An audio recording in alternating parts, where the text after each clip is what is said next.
c'est parti pour 25 km jusqu'à Ribadisso.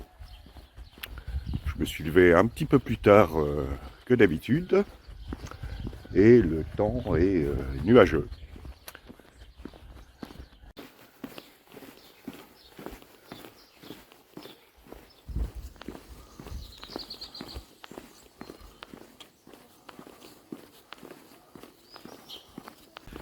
J'ai un peu traîné au petit déjeuner ce matin en discutant avec un Espagnol et un Allemand.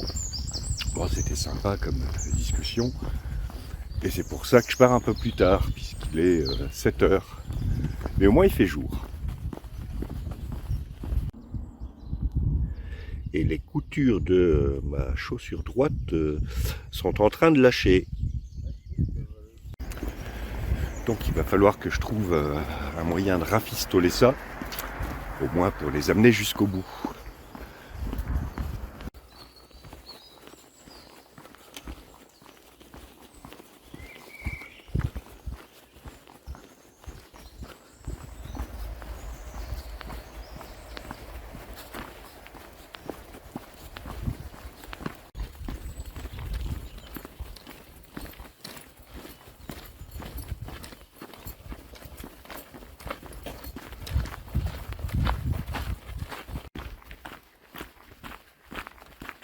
Il y a des coquilles Saint-Jacques qui sont bizarres. Ça doit être une coquille Saint-Jacques butante.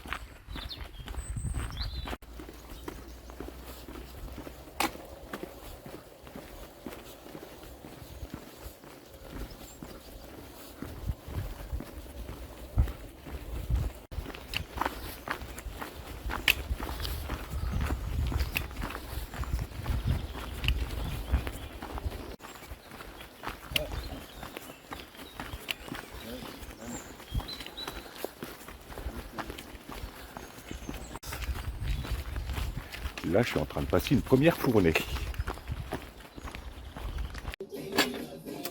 Allez, petite pause café tampon et napolitana.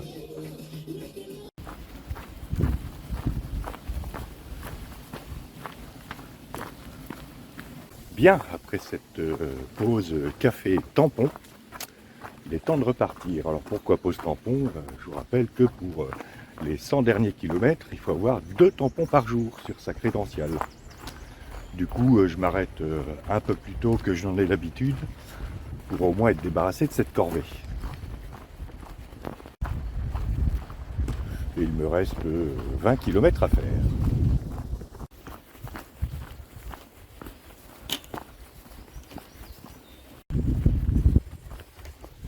Il y a une bonne odeur dans ces bois.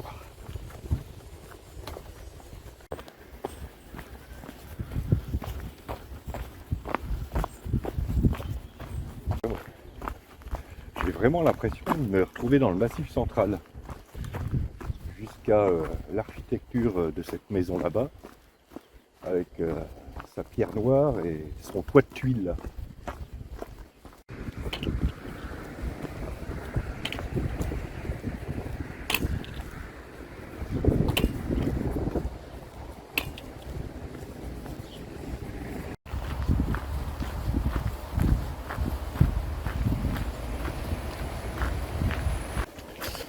Je vais vous parler un peu du transport de bagages sur le chemin. Alors il y a une dizaine d'années, il y a à peu près 5% des pèlerins qui faisaient porter leurs sacs. Ce qui en soi à l'époque n'était pas une mauvaise chose parce que tout le monde peut se blesser, donc ça permet de récupérer un petit peu sans avoir à trimballer ces 10 kilos sur le dos. Et puis ça permettait aussi aux personnes âgées qui ne peuvent pas forcément porter de gros sacs de faire le chemin. J'en ai d'ailleurs rencontré pas mal, au moins en Espagne tout au long de ce périple, qui faisaient porter leurs sacs, mais qui faisaient toutes les étapes à pied. Y compris d'ailleurs les étapes de la Meseta, parce qu'il y a de plus en plus de monde aussi qui prennent un bus à Burgos et qui vont directement à Léon pour chanter la Meseta. C'est dommage parce que ça fait partie de l'expérience du chemin.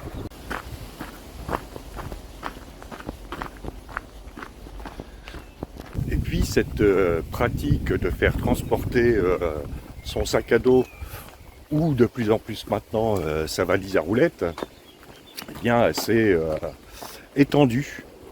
En Espagne, il y a au moins 50% des marcheurs qui font porter leurs bagages. Et sur les 100 derniers kilomètres, c'est facilement les 3/4, voire 80-85%. Le transport de bagages, d'ailleurs, ne se limite pas aux bagages des personnes âgées. Toutes les tranches d'âge sont confondues. Bon, il faut dire que le prix est très modique. Faire transporter son sac d'un endroit à un autre, c'est 5 euros. Donc sur les 100 derniers kilomètres, 5 étapes, ça fait 25 euros de transport de bagages.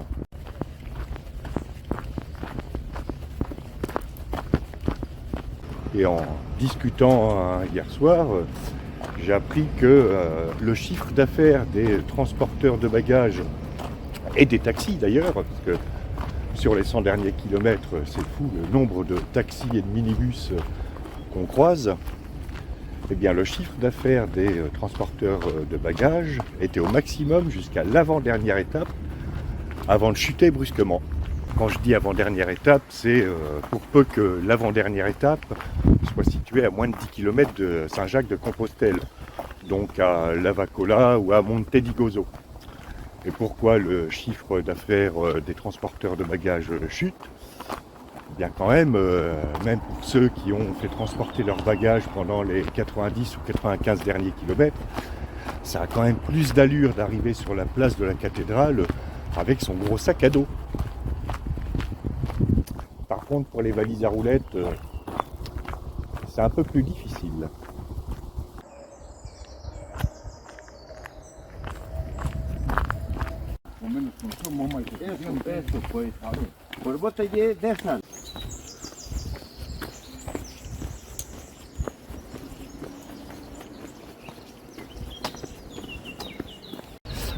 J'arrive à Mélidée.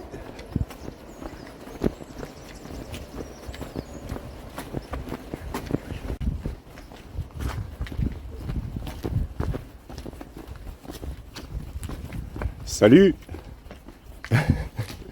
Tu vas bien ? Et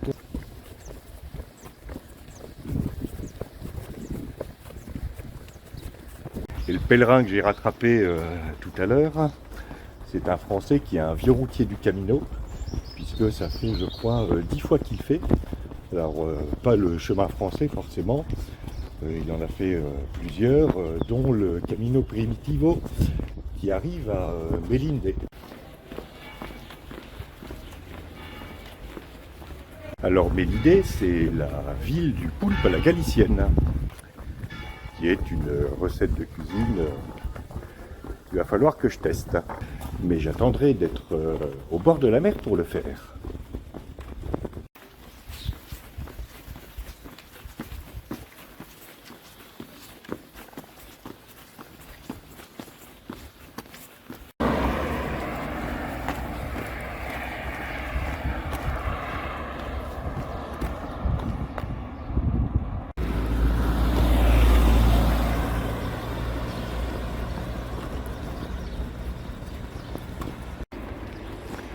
Je croyais que Melide était plus petit que ça.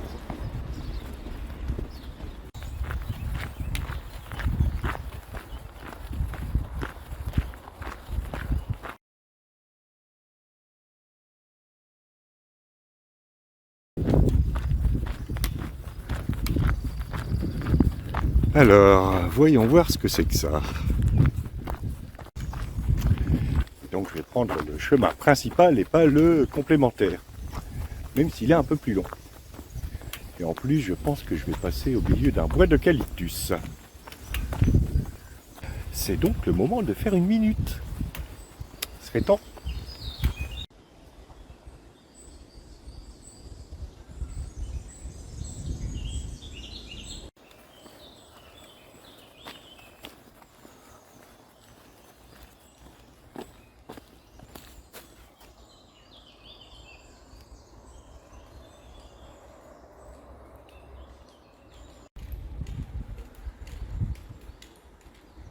Voilà une belle plantation d'eucalyptus.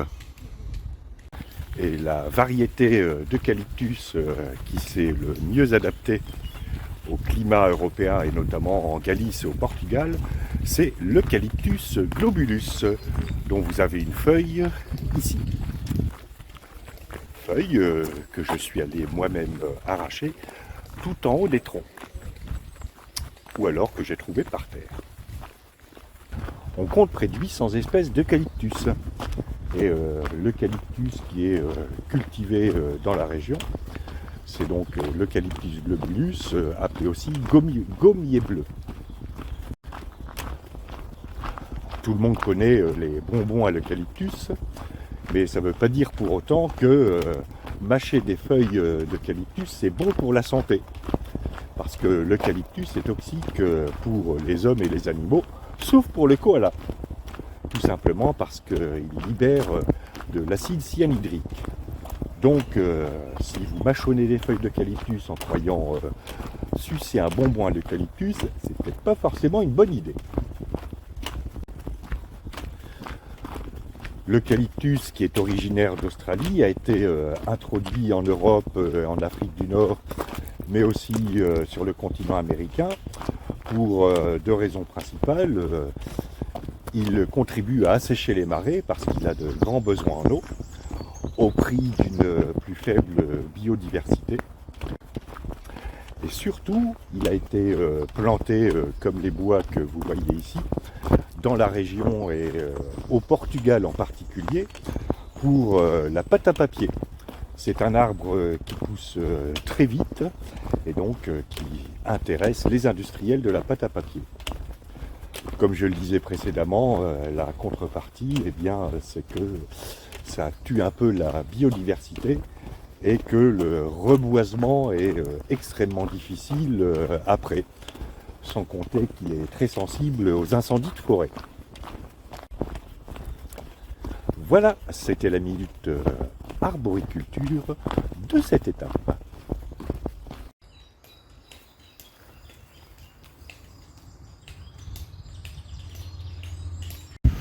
Bon, il doit me rester à peu près 10 km à faire. Je pense que je vais m'arrêter à une petite oasis, juste là.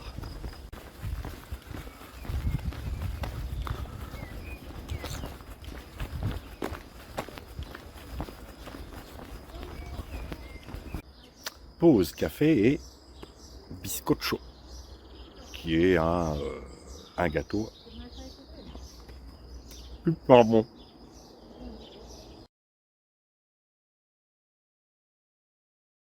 Bien, après cette deuxième petite pause de la matinée, il me reste un peu moins de 6 km à faire.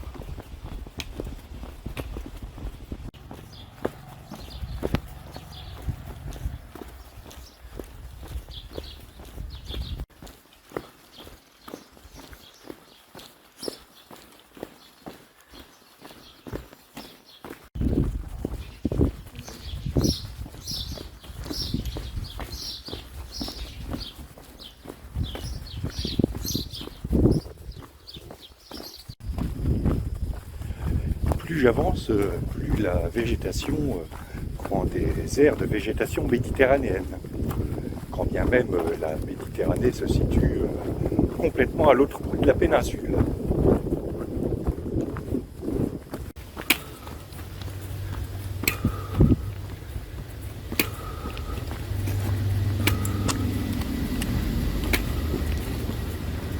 Buen camino.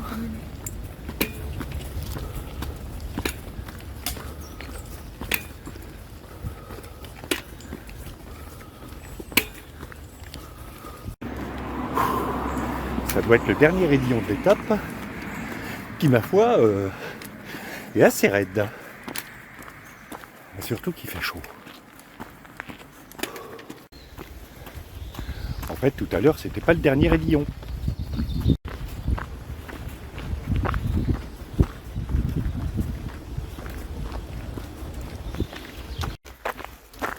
Alors là-bas au loin, il y a un méga groupe. Je me demande si c'est pas un groupe de scolaires.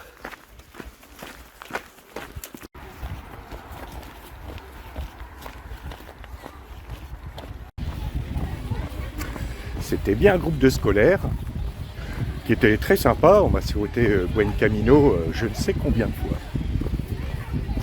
Et là, j'entame ma descente vers Ribadisson.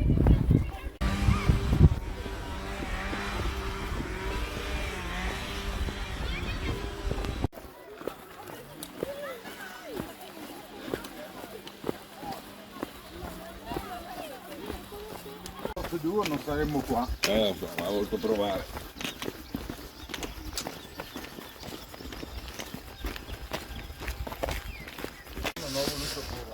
Voilà Ribadisso, qui a l'air d'être un petit village.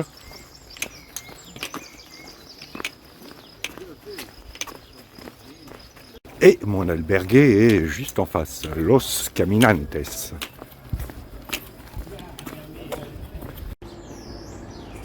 Et j'arrive pile poil. Accueil super sympa. Voilà, du coup, je vais m'installer. Alors, j'ai remarqué un truc depuis Sarria. Eh bien, toutes les albergues où je suis allé ont des couvertures. Et en plus, j'ai vu sur le jardin. Odeur des vaches comprise. Voilà, fin de cette étape de 25 km. Je suis encore arrivé assez tôt. Comme ça, je vais pouvoir me reposer. Et demain, c'est une étape un peu plus longue, parce que j'avais prévu un peu plus de 20 km jusqu'à Pedruzzo. Mais je vais en faire 31 jusqu'à Lavacolla, ce qui me permettra d'être à seulement 10 km de Saint-Jacques-de-Compostelle. De manière à partir plus tôt et d'arriver avant le rush des touristes sur la place devant la cathédrale. Mais d'abord, il faudra que je fasse les 31 km demain. Donc je vous dis à demain pour de nouvelles aventures.